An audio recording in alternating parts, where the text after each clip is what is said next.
morning, everybody, and welcome to our weekly webinar series for owners and executives in that transition to a more RMR-based business model.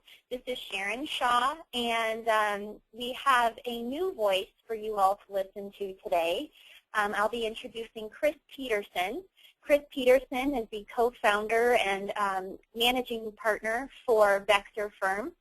And the reason why we've invited him here is Chris actually was introduced to me by several industry professionals, actually. I think it was Sandy Jones that her recommendation is kind of what really pushed us to start working with them.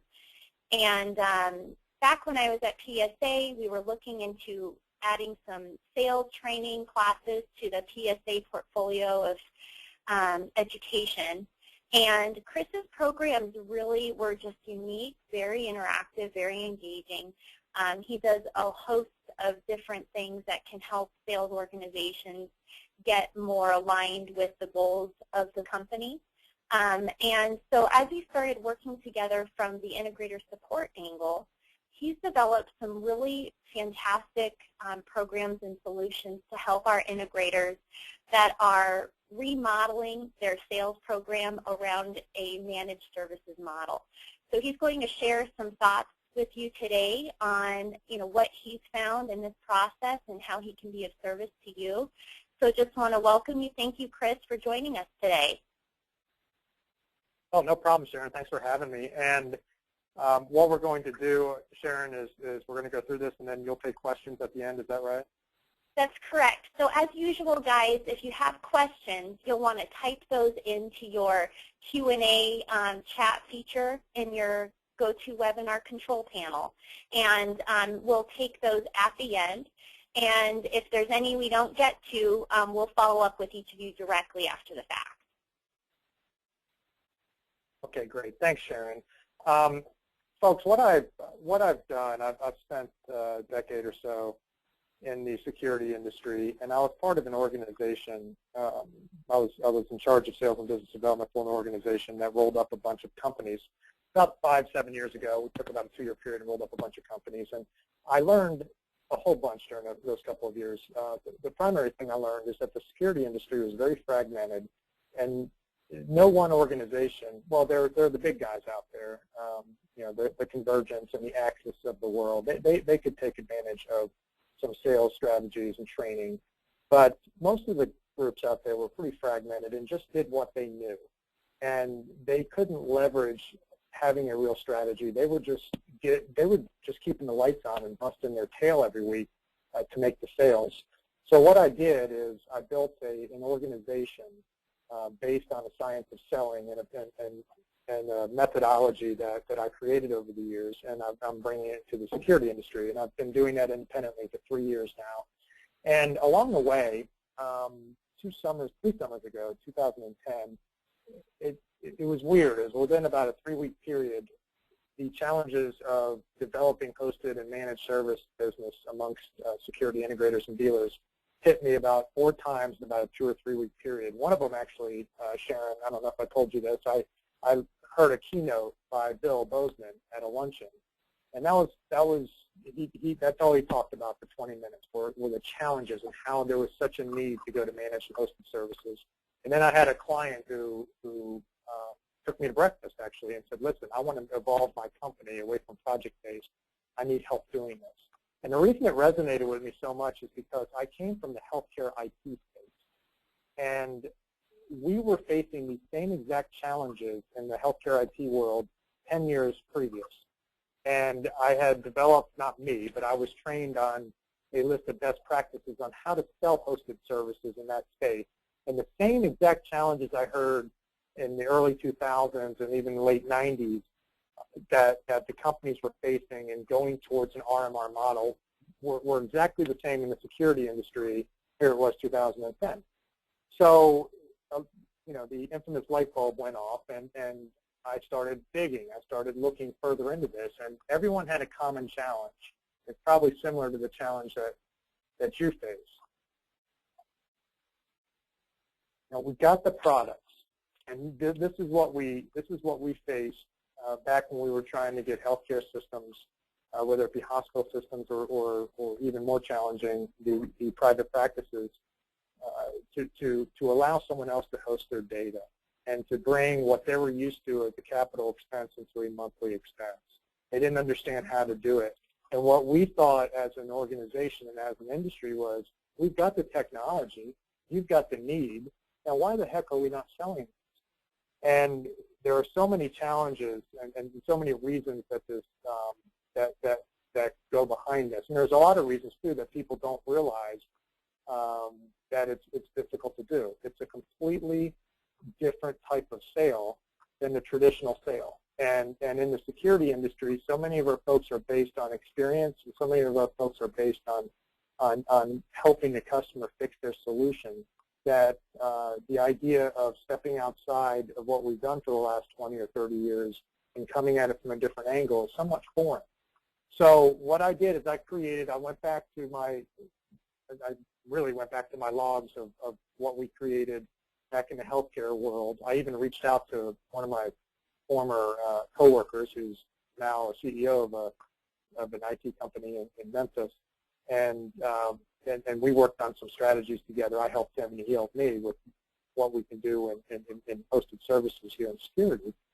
I took those best practices, and then I took my security integrator best practices and combined them and came up with basically best practices to grow RMR in the security industry.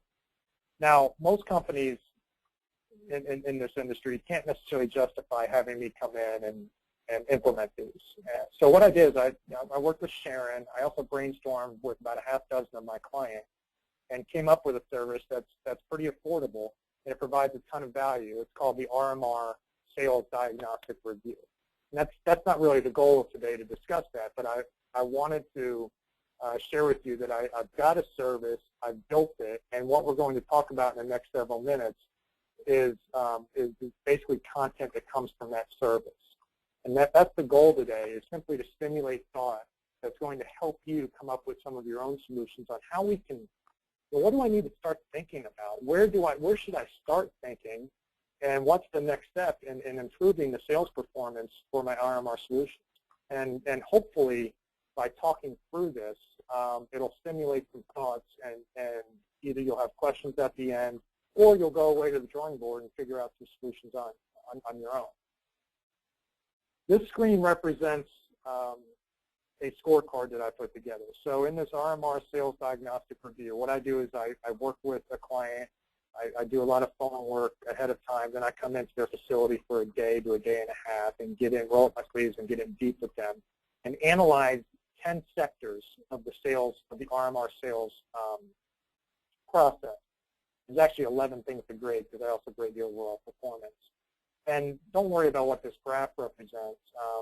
What's important are these 10 sectors. And what we're going to do is talk a little bit. I'm going to spend 40 to 60 seconds on each one. Actually, I admit I'll go into probably 2 or 3 minutes on a couple of them.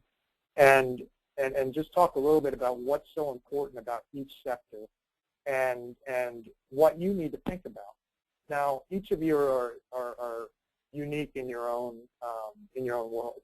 You know, I've heard this 1,000 times. If you've been to one security integration firm, you've been to one security integration firm, and I believe that. Even in the same community, I've got 3 clients in the same metropolitan area, and all 3 are completely opposite. They all serve similar clients, similar end users. So I'm not going to be able to get deep into helping you with your specific solution, but I'm going to discuss some ideas that will help you, and again, stimulate thought to think about how to solve some of these challenges. First thing is sales alignment. So some of you may be aligned by geography, others might be aligned by vertical market, and some of you might have already taken the step and said, you know what, I'm going to separate my capital expense salespeople, my traditional salespeople, from my RMR salespeople. I'm going to hire a whole new staff. That's not necessarily the answer for everybody, but some people have done that and made that decision. The key to this and the sales alignment is that your salespeople are not going out of their way to sell RMR solutions. So I'll give you an example. If you've got someone that calls just on government facilities, maybe maybe you're a Hirsch dealer, and Hirsch has, they've got a huge relationship with the federal government, and you've got one or two people that are just focused on that. Well, the federal government, they're ways away from putting anything on a hosted or RMR model. So that person doesn't necessarily align with selling the hosted and managed solutions. They're not going to be driving home from a VA facility and stop by a chain of restaurants to sell them hosted video. It's just not plausible. So there are many answers and many questions to get into around the sales alignment, but what you want to ultimately think about is that your salespeople are not going out of their way to sell the RMR solutions. You want to make sure it's part of their regular routine and align your team to do that. You may get the answer from them, we just don't have the time, and we don't have enough time to sell this stuff. My current customers they don't want a hosted solution. And that might be legitimate, but it's likely that they're just calling on customers that aren't buying anything. If you really look at who they're calling on, and I've done this, and 100% of the time, if you take the bottom 20 to 40% of their customer base, they can probably fire them as customers or prospects and sell a whole lot more. So listen to them, but dig a little deeper to see if they're really going after the right folks, and adjust your alignment appropriately. This might be the answer. You may have to come in and get another staff or another couple folks that just focus on the RMR solution, but it's not necessarily the answer. Do some thinking and consider it. The next thing I look at, the next sector, is your actual personnel, and I put this ink watch on here that the psychologists look at to determine. There's so much personality profiling on hiring folks nowadays, but and I endorse most of that, the ones that are done well. But in this case, what usually happens is not so much the DNA or the raw talent, it's more the experience.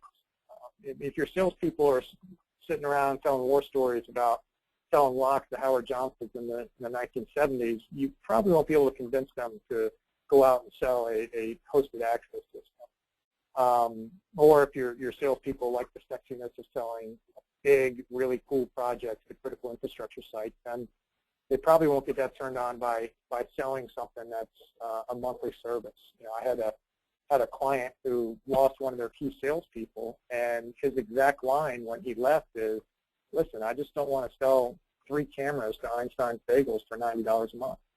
And there was no argument there. What can you do? That was the model that the company was going after, and so they had to separate. So it's not so much talent with your personnel. It's more, are they capable and are they willing? Are they willing to go out there and knock on a few more doors than they're used to knocking on, and negotiating the difference of $600 a month versus $750 a month, rather than negotiating an $80,000 job versus a $75,000 job? Are they willing to do that? And it's up to you to make that determination. All right, all of you, I hope, can answer this. The next sector is the compensation plan around the recurring monthly revenue solutions.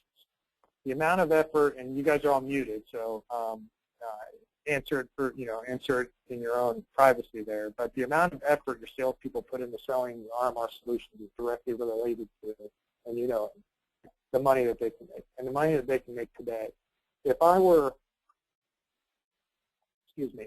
to talk to 100 salespeople and say, hey, I'll give you a choice. You can make $160 a month for the next 60 months, or you can make $2,500 right now. Even though the $160 for the next 60 months is a better deal and they'll make a ton more money, they're going to take $2,500 now.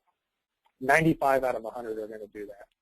So the ideal situation is to make sure that they make more commission right now than they would selling a traditional system. That's difficult to do. It's rare to be able to do that. If you can do that, it's fantastic. Some of the things to consider, some factors to consider, and what brings you down to reality, what you can and can't do, are your turnover rate. If you've got a high turnover rate, if your average turnover rate is every 1.5 years or 2 years that your salespeople leave, then, well, you probably have another issue to look at. But considering just RMR compensation, you probably don't want to pay up front for a 5-year plan. The cash flow situation. It might make more sense to pay as paid.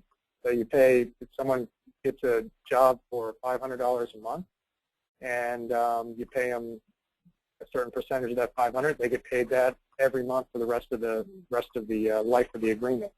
And it also depends on what the current compensation plan is. So I know I'm not really giving you an answer, but these factors, and the answer won't come except really digging into the culture of who your folks are and what you want to do immediately. But the factors that you need to consider are your turnover rate, your current cash flow, and your current compensation plan. And if you can afford to pay them up front, that's beautiful. Do it, because nothing will speak to them louder than that. Strategic planning. Do you have a 5-year plan? Do you have a 3-year plan? And is the RMR included in that plan? And were the salespeople involved in building that plan? Have you rolled it down to your salespeople and had them match a plan that's similar for their own market and their own geography? The reason I'm a stickler on this is because there will be many obstacles along the way, not just for the salespeople, but for you as a leader in selling these products and these solutions. If a strategy and a vision is not cast for them, they'll go back to what's comfortable. Maybe not on the first obstacle, but by the 3rd or 4th one, they're just going to go back to selling what they're used to selling, and you're not going to build that recurring monthly revenue that you set out to do. So you've got to have that strategic plan, get the sales team involved in it, and communicate with them as far as where the company is going and that you want them to be part of where it's going. The next sector is profiling and targeting.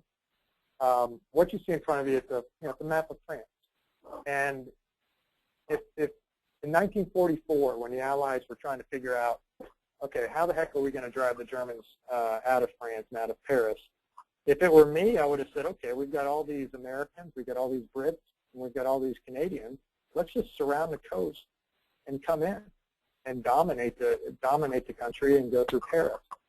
Well, that's why I'm in sales and not in science military. So what that would do is that would have diluted the power around the entire coast. What they actually did is they found this one beach, and they just bombarded that beach. They targeted it. First, they profiled where's the weakest point of entry, where's the most optimal point of entry as far as where we're located right now, and then they targeted it and pounded the heck out of that one specific area. And you guys all know what happened from there. If this coast represents all of your potential prospects in your specific market, please do the exercise of profiling who the ideal clients would be. What do they look like for these RMR solutions? What does a typical hosted access customer look like? Who wants video monitoring? What do they look like? Define that. And then go out and find out who those customers are, who the top 300 are, who the top 75 are, whatever the size of your market is. Identify them, and then just attack the heck out of it. Put all of your resources towards those particular clients around RMR. And that way you're not just seeing them when they call or seeing them every 6 months. They're getting constant attention from you so that when they're ready and then when they have a need, they think of you. All right. The next sector is I go into looking into what kind of RMR solution set the client has. And believe it or not, sometimes it's pretty empty. I had a client, their whole goal was to, this was about a year and a half ago, the whole goal was to build a recurring monthly revenue stream. They wanted to get up to, like all of us, wanted to get up to 25% of their revenue to be RMR. And so I got engaged with them and found out all they really had was a service contract. And as much as that works for some folks, building out, and a service contract's fantastic as far as building up that momentum and getting going. But if you really want to be and truly build an RMR that's going to sustain your business, add valuation to what you have, you've got to have the technology behind it too. I don't really need to get into that too deeply on this call because all of you are integrator support partners, so you've got a nice solution set. But the message to you is to continue to make sure that and tell Sharon if one of the folks aren't supporting you well, let her know. Because that box has to be full, and it's got to be full of the best and most important technology that's out there. Selling tools. So it's more than just having a bunch of brochures. It's more than just changing something on your website saying, hey, we now do hosted and access solutions. Tools are actually what the salespeople are using to be able to successfully sell. So has your presentation and your demonstration changed? You reach out to the manufacturers, have them help you with providing the tools. They would love that. I work with manufacturers and I work with integrators. And so it's a great combination. I get to understand what both sides want. And these manufacturers, the regional sales managers for the manufacturers or the manufacturer reps are about as, they're about as busy as you are. And what I mean by that is they're probably not able to sit back for half a day on Wednesday and strategize as far as what I'm going to take to the field. But if you come to them and say, you know what, you go to the G4S folks and say, you know what, I want to cover the entire, I want to go after every university in the state of Arizona with monitoring services. Let's come up with a plan. Can you provide me tools? They absolutely will. And Sharon will get it from them and bring it to you. Some of the tools, this goes back to the solution set. Some of the tools, or the calculator, for example, is fantastic. That's provided by integrator support. So you've already got some of the tools that are given to you by and part of the value proposition that Sharon brings. But get deeper on it. Ask the folks in the field, what do you need? Because if they don't have the tools readily available, they will resort back to selling the capital and the traditional system. Another sector, I believe this is sector number 7 or 8, is measurement and review. Any of you, if you change some pattern in your life, if you wanted to, if you wanted to lose weight, if you wanted to improve your golf game or just become a better husband or wife, whatever it might be, you had to measure your progress. You had to review what you were doing. You didn't just say, I'm going to lose 20 pounds in a year, and then a year later weigh yourself. You didn't just say, you know what, I'm going to improve my putting, and then just not measure, not track what your average putt is on the green throughout a round. You measure that. You review it constantly. And this is a change in your behavior. So once a week, once a month, whatever it might be, pick specific metrics. And this is kind of a confusing topic because you don't want to go overboard with the metrics, but you also want to be able to measure what they're doing. Find some good metrics to measure them by, and once a week, get together with them and determine where they are. Maybe it's every month. Whatever it is, it's got to be consistent. I would say every quarter is probably not frequent enough, and more than every week is probably too frequent. So, every week, every month or so is good, I think. Sales training. Many of you can't afford, I shouldn't say can't afford. It's probably not justified if you've got 3 or 4 salespeople to bring in a speaker. But you can possibly bring in some, whether it's your manufacturers or whether it's just you or one of your operations folks helping your sales team understand the solution set, understanding how to sell it. It's not just, one of the things I tell everybody is are you really providing training, or are you just transferring technical knowledge? Transferring technical knowledge is like going to the gym and having someone show you all the equipment. But that's not being a personal trainer. So if you're training your folks, you're working with them, you're helping them, teaching them how to sell, and the one-on-one time is fantastic. So are you really, and this is what I look into, are you training them how to sell these RMR solutions, overcome the objections that a traditional customer might have?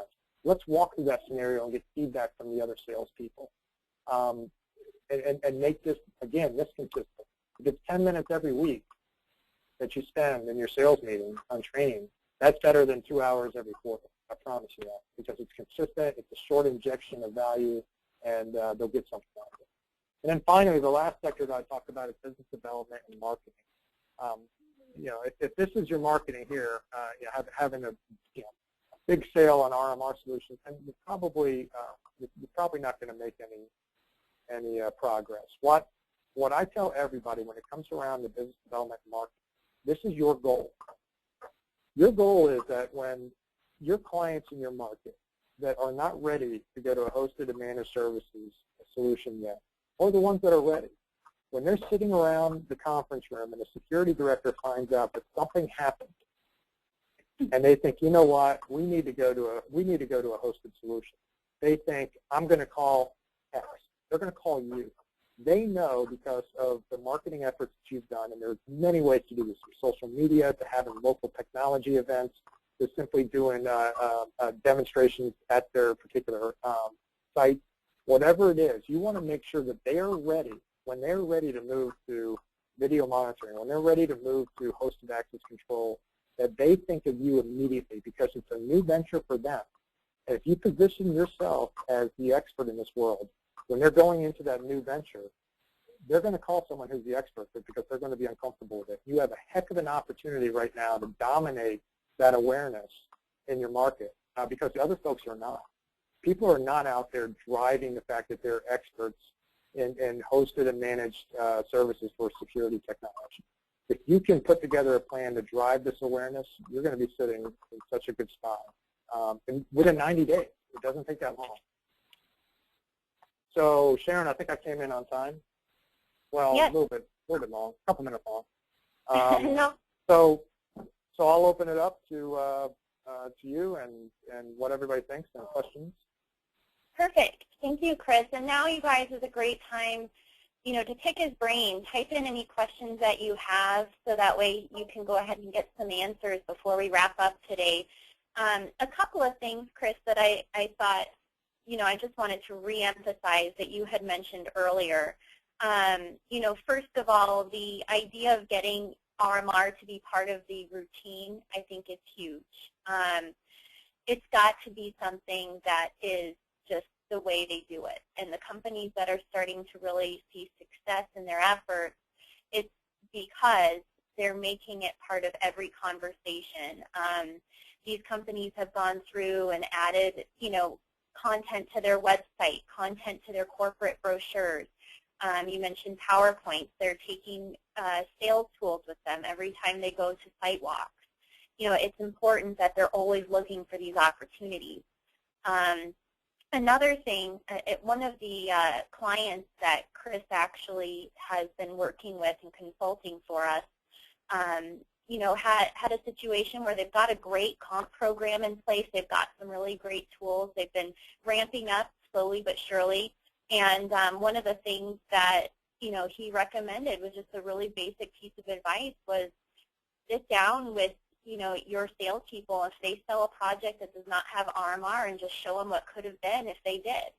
And show them, he mentioned having that instant gratification of commission coming through, but also feeling that lost opportunity, really helps drive them to see that they could be doing more. They could be doing more, financially for themselves by just simply adding new services to their projects.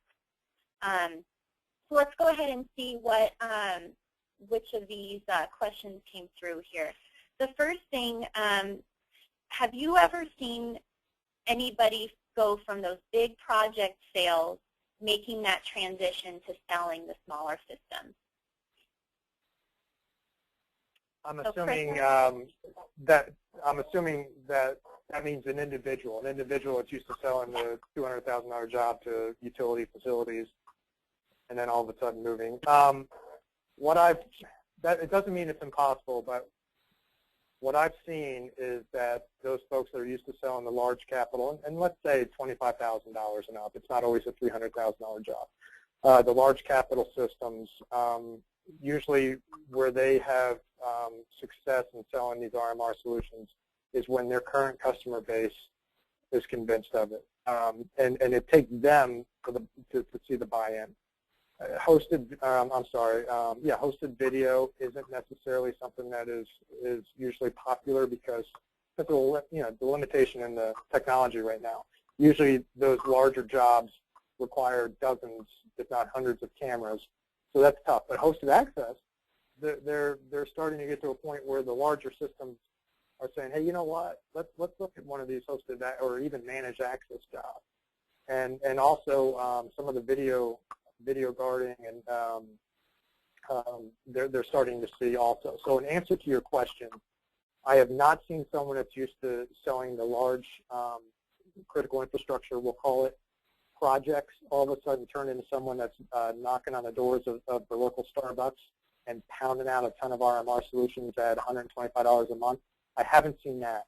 But what I have seen are those successful salespeople move from project-based sales into RMR-based sales in their current customer base when it benefits the customer. These folks, in my experience, these folks are very, very possessive of their customer and their relationship, which is good. So if it helps the customer and the customer asks for something that's an RMR solution, then yes, they can sell it. It's easy to sell. It's just if they want to sell it or not. Mm-hmm. I hope that answered your question. Yeah, no, I think you did, and you sparked a thought on my end too, which is that is how we've seen quite a few of those virtual guarding opportunities come about. Is there projects that were already in the pipeline? There are opportunities that were coming your way for an installation anyhow, and they're looking at the application and seeing that, wow, I mean, these guys have a couple guards on site, or, you know, this is an outdoor area where there's a bunch of semis loaded up and left outside by themselves overnight every night. And they're finding ways to generate a ROI calculation of why incorporating a virtual guard solution to these types of deployments can help the customer in the long run. And, you know, I think one of the things, too, is that, you know, the big critical infrastructure jobs and those things, they sound fancy, they're exciting, they're great to put on your resume. But I think that passion that people are having for those types of jobs, once they start to see the customers really light up and adopt these new services, that becomes the new sexy thing to sell. They really like to go after those new sales opportunities because they realize that they've got something kind of unique. But typically it takes that first one. And once companies get their first one, then everybody else on the team starts to realize that they can be selling it too, and they start to see how it works, and they buy into it after seeing it firsthand.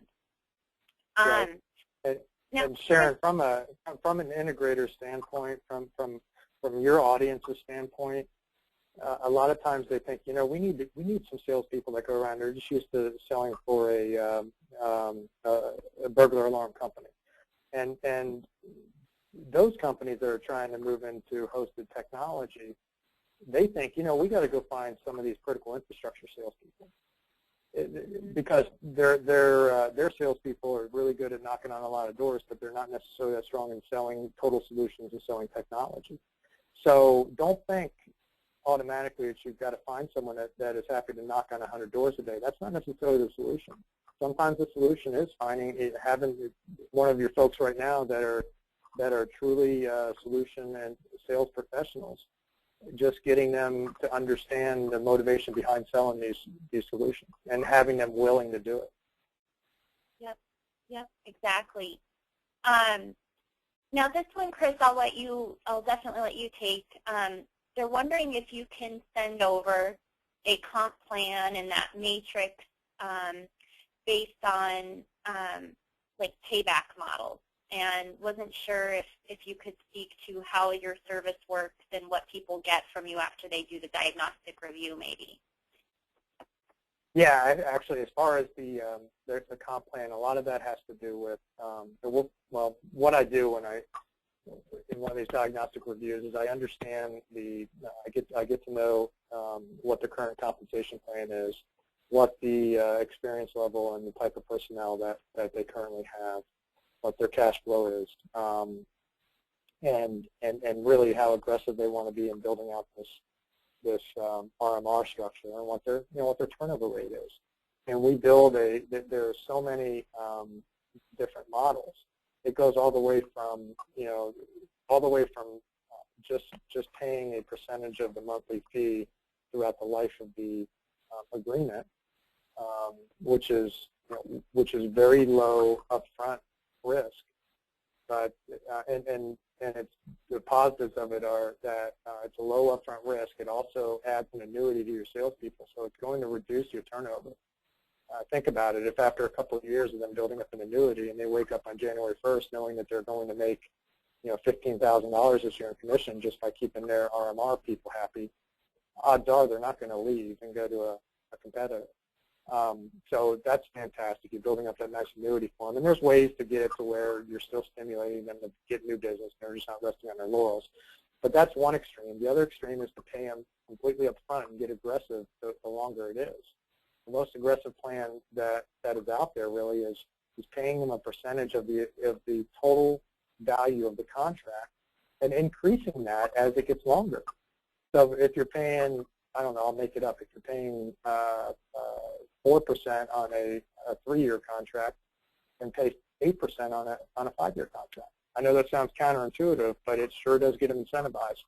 So those are really the two extremes of what you would do. And then there's different ways of leveraging the project sales and their project quota. How do you do that? How do you leverage because they all have a project quota also, usually. So how do you leverage that with RMR sales? There's many ways to do it. So I don't really have a matrix to send out. But what we do in this service is we get in pretty deep to what you're currently doing, and we develop a plan that will work very well for you and very well for your salespeople. That's great. Thank you so much, Chris. I think that's all the time we have for questions now, guys. We have the sales one coming up, the sales presentation coming up here in about 20 minutes. And so I just want to remind you guys to have some, either your sales manager or your sales professionals that are at their desk this morning to participate in that. One of the things that Chris had mentioned earlier is the importance of sales tools. And so that's what we're going to be talking about in our presentation today, is going over some of the programs in more depth and seeing what are the actual email blasts and brochures that we utilize to generate interest and generate leads. And then once they have some leads, what are the tools they have at their disposal to process those leads and carry that project from being just an idea all the way through to becoming a true sale. So thank you all again for your time today. Chris, thank you for your presentation. You did a phenomenal job. I think we all left with a lot more perspective, I guess, than we had before. So I appreciate your time. Is there anything you wanted to say? No problem. I enjoyed it. No, if you have more questions than you had at the beginning, I apologize, but that's the exercise. It's to kind of shake things up and have you start thinking more, and then ultimately the answers will come. So that's it. Thanks very much. Thank you, Chris. This session's been recorded. So for those of you who requested a copy of the presentation, I'll send you a link to the recording. And thank you, Chris. I'm sure we'll be in touch with additional speaking opportunities and whatnot shortly. Awesome. Thanks, Sharon. Thanks, everybody. Bye-bye.